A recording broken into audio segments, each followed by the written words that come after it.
rasa yang sangat dalam. Jadi pakai perasaannya yang dalam. Nah, makanya sering orang Arab mengibaratkan seperti cermin. Ibu saya tanya atau bapak, kalau cermin saya lemparkan, pecah ya, bisa nggak disusun kembali? Bisa. Bisa disusun kembali, tapi dia sulit memantulkan bayangan yang sempurna. Sama dengan perempuan, kalau dia terlukai, dia cepat memaafkan, tapi sulit melupakan apa yang dialami. Marah.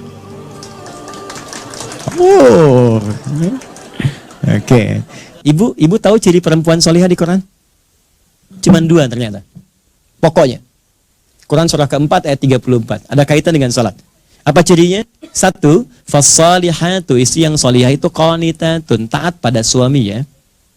Ya, sepanjang ia menyampaikan yang baik-baik menurut Allah. Taat kepada Allah dengan cara menaati suami pada yang baik-baik. Misal, kalau kata suami begini, "Mah, ngaji ya?" "Siapa ya?" "Mah, berjilbab ya?" "Baik insya Allah." "Baca Quran yuk?" "Baik insya Allah."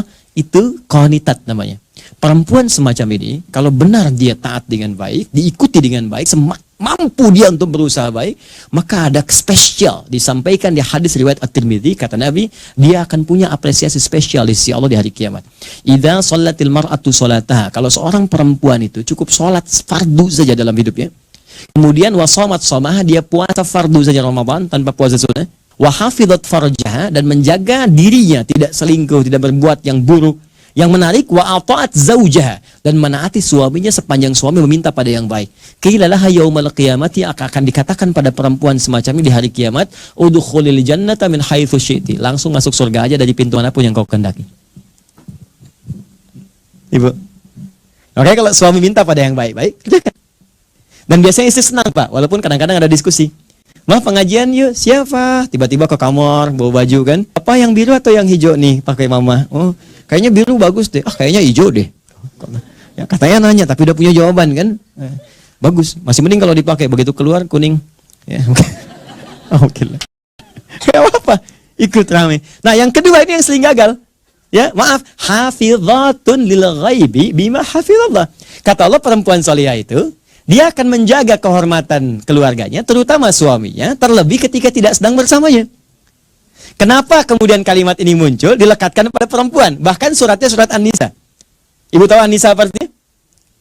Bukan perempuan. Bukan wanita, bukan. An-Nisa itu bukan perempuan, An-Nisa bukan wanita, An-Nisa itu perempuan. Oh. Oke. Nah, ini penting saya sampaikan.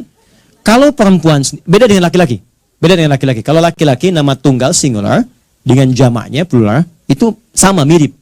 Singular rajul, kemudian jamaknya rijal. Nggak ada terjadi perubahan banyak. Tapi kalau perempuan beda. Kalau sendirian dia mar'ah.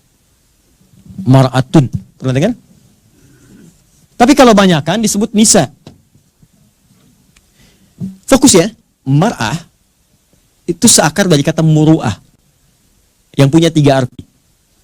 Bahkan sering sekali orang Arab punya perumpamaan dengan mir'ah.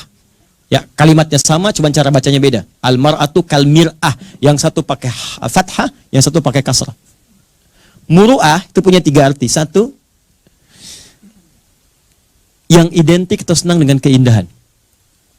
Muru'ah, senang keindahan. Makanya Pak, wajar kalau istri atau ibu di rumah senang dengan keindahan. Bangun tidur, spray langsung diberes-beres, kan? Ada sedikit goyang pot dilurusin lagi, kan? Kita mau berangkat batik terlipat, kita santai aja, tiba-tiba diberhentikan dari belakang. "Berhenti, Pak," gitu. "Jahit dulu, lepas, ganti." Itu biasa. Itu tandanya normal, fitrah, gitu kan? Pak, senang dengan keindahan.